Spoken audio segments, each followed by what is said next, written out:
There's a show. No, record because it's good conversation. I just want to bring it back in. We on? We good? We good. Alright, so we back on this one, man. We're still talking about. Show enough. No, it's good dialogue. Y'all good, ladies? Yes. Yes. Okay. Cool. Niggas is broke a sweat. Let's go. Listen, dang. Alright, so we're still on it. We're still talking about it. So, a question came in the room. What is our allies? Who is our allies? So, who are our allies? Ourselves. For what? But other than that, I think like just like every other country, man, we won't be able to gain respect until we respect ourselves. Until we show that we are a nation, we strong. You know what I'm saying? Then we'll get that respect. You know what I'm saying? We don't get that respect because we call our women bees, so the next man come and call our women bees. It's like your mother. If your son disrespect you in the cookout, everybody else gonna feel like, oh, I could talk to that in this type of way. Nah, they gonna look at that. Obvious. But obviously, you know, but you show the scripture. Nobody, I ain't gonna mess with her. She's serious, you know what I'm saying? You seen the moms that look like, I ain't messing with this. Yeah, nah. And I feel like now, like, I don't know if I'm a young one in here or what, but like I said, I'm only 27. But I see, like, those kids that age and how they talk to their mothers and things like that. I'm like, I wish I would have catch myself. Acting like this. I feel like along that way we did lose that for ourselves. Like there's no way my son can come to me and say anything disrespectful. Period. So I feel like when did we disconnect? Like I feel like this generation after me, like that 09. On the train. Like when the TV came on, it stayed on 24/7, when the radio started playing anything, the phone. when the music was started getting more belligerent and just more disrespectful and dumbing down the masculinity of men and making women seem real frugal and like not frugal, but you know, like real like open and flirtatious and giving them that respect in that regard of having them being like that and looked at in that way. Like now your son can come to you and say, you know what I'm saying, whatever, smack you on the butt and you know what I'm saying, do whatever, and you'll giggle rather than put him in his place. Yeah. And that's a core memory that's gonna sit with that young man for the rest of his life until somebody makes it right. Yeah. You know what I'm saying? Like that's where we got weaker and wiser. You know what I'm saying? Because our men are now in jail. The men are supposed to be the ones that's giving the boys that discipline. Right. They can't get that discipline from behind bars or behind the glass. Because they look at them just the same way we look at people online that we argue with all day long because they on the other side of the computer. We can say anything we want to somebody on the computer until we see them face to face. Then it's like, oh no, I ain't got it.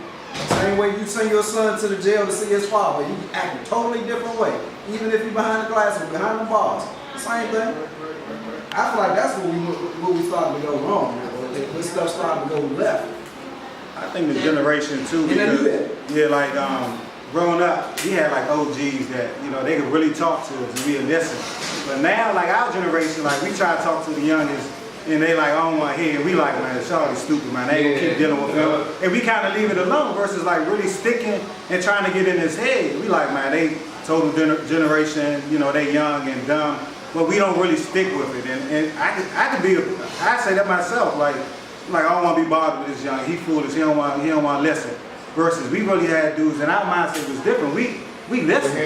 But the state of the OG is different as well. Before you would have a grown man, you know, guiding the younger boys or taking care of them, looking out for them when their dads were gone. Now the OG is on drugs. Now the OG is asking the younger one for money or to put them back on in a better position. Like it's not that same guidance. And I feel like that is a result of, you know, maybe the 80s, the whole crack scene, and when the black father was eliminated from the household. These are the after effects that we're experiencing. So that just snowballs into what he was talking about with the lack of respect for the black woman or the black mother. Because now you don't see, it's like the young people or the young boys of this era miss that like OG lesson of respecting your child's mother elders or respecting elders. Now, a mother is treated like trash, talked about like trash online, just, in dealing with your child, just like, it's just respect as a whole, this younger generation. We does lost not that have it. spiritual consciousness. Yes. Kids When the raising personal kids. interaction was eliminated with social media and all of that, even just talking on the phone, like people were talking voice to voice now, text messages, things are getting misconstrued. Now you think somebody cussing you out when they're really trying to give you words of advice or something like that. It's just communication, period, is different. Being dehumanized. Yes, and they changed the respect. There's no respect. I think, so the answer to that is, you think the youngest, because I always say this generation is the best, it's the most fearless one. We got the Yes. most fearless Yes. new generation, but it's misguided. But being that misguided is because they look back and listen to OGs, they're telling the same. They don't want to. These children don't want to hear that the old solution. They don't want to because they not done. They see the results. They see the ripple effect. You know what I'm saying? So they don't really want to listen to what grandma got to say. Because grandma, you sending me into a trap. You telling me to go to school, and school is another trap. You know what I'm saying? So that's another. We gotta make it to where the cool guys, which used to be the drug dealers, will not. We gotta make the cool again, cool, but not in that eye. It gotta be awareness. Has to be cool again. That just has to be in. But go ahead, Mo. He said this is the generation that's the most fearless. Fearless. I could say that is true, but just because we fearless don't make us Right. smart. No, that's my point. So what do you do with a fearless fuck that they don't have the dollars, but you know they're fearless. They can be the dangerous ones. The one that's the most fearless can be the most dangerous. So you rather get them on your to side, right? himself. To himself. Yeah, And keep themselves in the community. When you Because they're the one that's gonna go into that burning building. Instead of trying to get out of it. It's crazy. So what do you do with a fearless generation that's in your backyard right now? Teach them fear. How? That's what they saying our problem is. You teach them fear. That's why there's you got some people saying that Donald Trump being the president is the greatest thing for this time and this fearless generation. Because he's making us do for self. That's why it's great. It can teach us fear of going backwards and changing it what we are right now to make sure that we don't go back to where we were. The word is not fear, maybe humility, but no. Fear. Fear and humility could go hand in Because hand. they don't really care. They can care less if they die or go to jail. They're not fearless of the system. They're not fearful for the system of going back. That makes You know what I'm saying? They wish a nigga would hang them. You know what I'm saying? But the thing is, so, you know what I'm saying? Like you said, they want the KKK like there's nothing. Like, they don't have a problem going to war. But how are you going to use these soldiers and to build our own nation? How are we going to use these soldiers to build our own nation? With that same fearless mentality. We gotta be smarter. How are you gonna instill fear in someone that doesn't even respect you as an older person? The problem is this is the microwavable generation. They want everything fast, they lost the sense of work ethic. So there is no, how many kids, when we was growing up, we was outside with shovels, cutting people grass, everything, to try to get some money. Now these kids is like, what? I ain't trying to cut no grass. Like, nigga, give me $1. My little brother cut some grass. I was out there with the push lawnmower. You know what I'm saying? 90-degree weather. How many times your mother told you, if you don't get your chores done, you ain't going nowhere. Don't even step outside this house.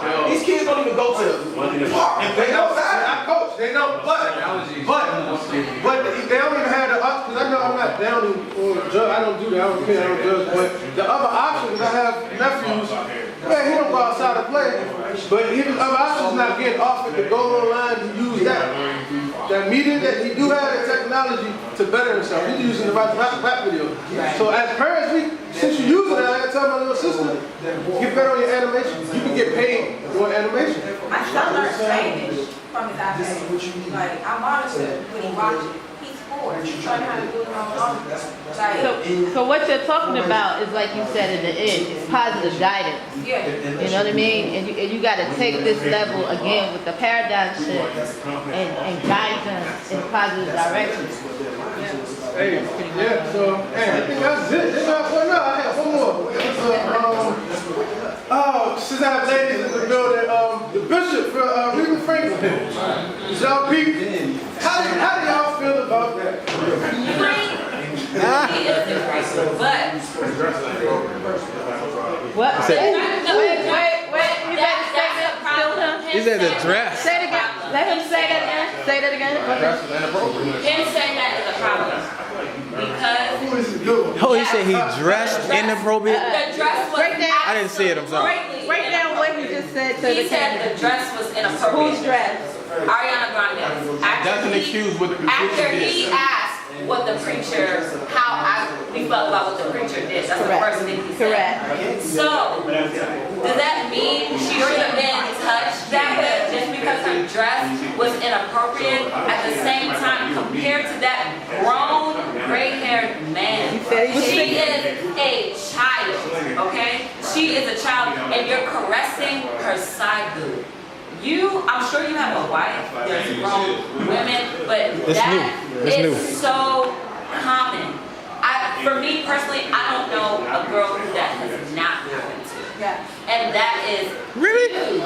Yes. It's those southern. Because I'll be shocked. No, that. It's completely inappropriate. Yeah, we got that many Donald Trumps out here grabbing booties. Yeah, but you see, her dress is inappropriate, but I didn't see church ladies come in the church with their boobs out, trying to get the A full-figured attention. woman Yeah. with huge, humongous breasts. You know what I equate that to? You know what I equate that to? Because I had that conversation. It's like I said, it's like going into a battlefield without bulletproof vest on. You know what I'm saying? It's wrong for him to do what he did, but we know it's sick minds out here. Yeah. We know that. That still don't. You know I that. didn't invite you in my space. My point was more based towards you came for out of respect for Aretha Franklin. So you